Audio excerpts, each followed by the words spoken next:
आज साधु सन्यासी वेश में देख रहे हैं। इस संस्कृति विभाग का जो गौरव है, जो महिमा है, सुंदरता है, इसके पीछे इनका बहुत बड़ा योगदान है।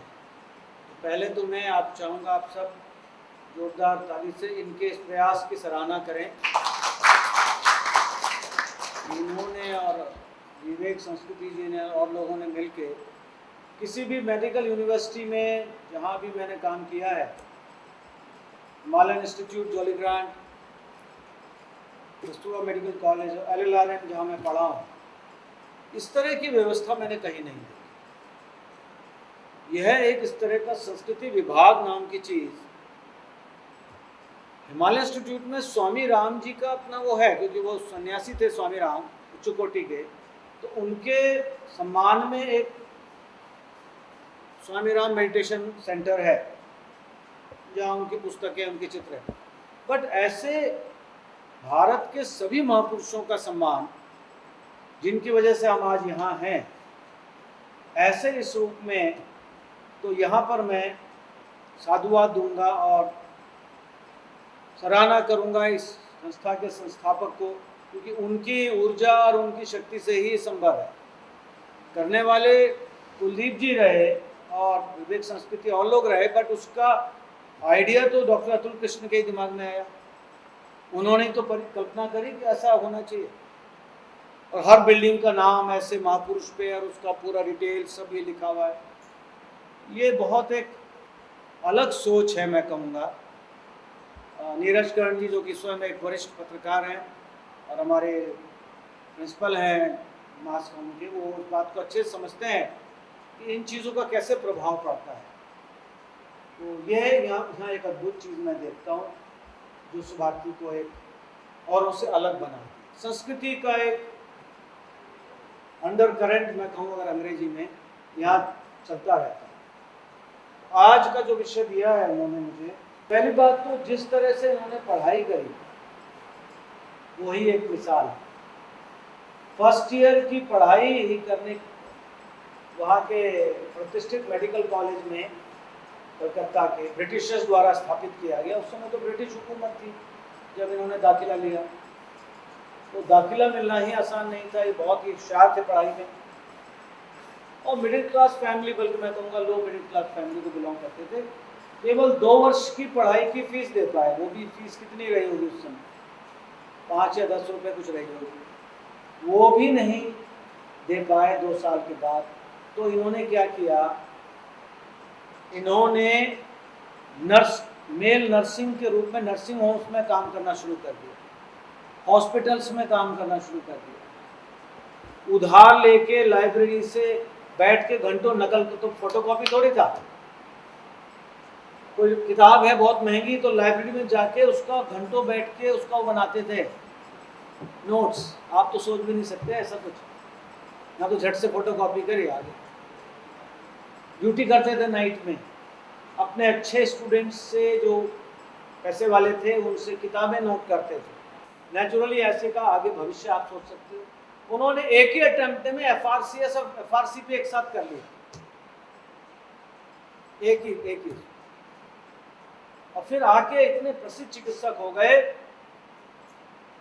उनको दिखाने के लिए अलग अलग बड़े बड़े नेता, उस समय के जो प्रबुद्ध नेता थे कांग्रेस के या ब्रिटिश के या हेड्स ऑफ नेशन, भी उनको दिखाया करते थे आके। तो उससे उनका एक पॉलिटिकल वो भी बन गया। Bidhan Chandra Roy, he became a celebrity among the top political leaders of that time. विवाह उन्होंने किया नहीं था। किसी ने पूछा आपने विवाह क्यों नहीं किया, बोले मैंने मेडिसिन से कर ली ना शादी, चिकित्सा से कर ली मैंने शादी। ऐसे थे विधान चंद्र। धीरे धीरे उनका पॉलिटिक्स में इंटरेस्ट बढ़ता गया। देशभक्ति तो थी, बंगाल का विभाजन हुआ उसमें वो कूद पड़े, स्वतंत्रता संग्राम में पूरी तरह उन्होंने भागीदारी करी। डॉक्टर की तरह वे मशहूर हो ही गए थे। ये कहा जाता था कि एक बार वो जिसको देख लेते हैं वो दोबारा नहीं आता। क्यों नहीं आता? आजकल तो इसलिए नहीं आता कि इतने पैसे ले लेते हैं वो आने लायक बचता ही नहीं। बड़े बड़े अस्पतालों में, सब जगह तो नहीं, इतना पैसा ले लेते हैं कि वो बेचारा सड़क इसलिए नहीं आता था क्योंकि उसका इलाज पूरी तरह से हो जाए। 2 बार वो रहे चीफ मिनिस्टर बंगाल के, बंगाल जैसी यशस्वी भूमि के, आजकल तो वहाँ दूसरे हालचाल हैं, उसको उन्होंने मॉडर्न रूप दिया और चीफ मिनिस्टर रहते हुए भी एक भी दिन अपनी 1-1.5 घंटे की फ्री ओपीडी नहीं छोड़ी। यानी कि उस चीफ मिनिस्टर ऐसी स्टेट का, ऐसे ऐसे नेता, ऐसे ऐसे लोग, वहाँ तो अग्नि पैदा होती थी लोगों के अंदर से, ऐसे ऐसे स्वतंत्रता सेनानी, अपोजिशन में भी ऐसे ऐसे, उसको गवर्न करते हुए उन्होंने एक भी दिन मरीज देखने नहीं छोड़े। कौन से? गरीब मरीज।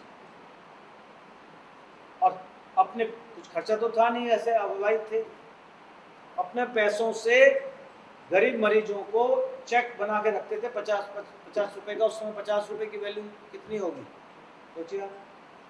जैसे ही किसी गरीब मरीज को देखा, उससे खाने के पैसे हैं तेरे पास, फल के, वो कहते थे फल और खाने के बिना, अच्छे आहार के बिना तो होगा नहीं। आजकल तो हम भूल गए ये बात, हम सोचते दवाइयों से सब हो जाएगा, जो कि भयंकर भूल है हमारी। जब तक मरीज आहार नहीं लेगा उचित, फल नहीं खाएगा, सब्जी नहीं खाएगा, दूध नहीं लेगा, तब तक कैसे ठीक हो जाएगा। आहार तो आधार है, आहार ही औषधि है। तो वो उस बात को जानते थे, तो वो अपने सेक्रेटरी से कहते थे इसके नाम चेक काट दो। उस गरीब मरीज को 50 रुपए का चेक मिल जाता, पैसे मिल जाते थे, जो भी है, बैंक अकाउंट नहीं है तो पैसे दे देते थे, मतलब उसको पैसे मिल जाते थे, तू फल खा, सब्जी खा, तो और इलाज लिखते ही थे, बढ़िया दवाई, कोई आता ही नहीं था। ऐसे थे बिधान चंद्र रॉय। और उन्होंने, हम इंटीग्रेशन की हम लड़ाई देख रहे हैं, एलोपैथी वर्सेस आयुर्वेद, दुर्भाग्यपूर्ण है। शीर्षस्थ पे बैठे हुए एलोपैथ ने पहला आयुर्वेदिक स्टेट कॉलेज बंगाल का इन्होंने ही शुरू करवाया एज चीफ मिनिस्टर। ये जानते थे इस बात को कि दोनों में लड़ाई की नहीं, समन्वय की जरूरत, जो आज सामने आया। So it was a visionary, extraordinary, brilliant.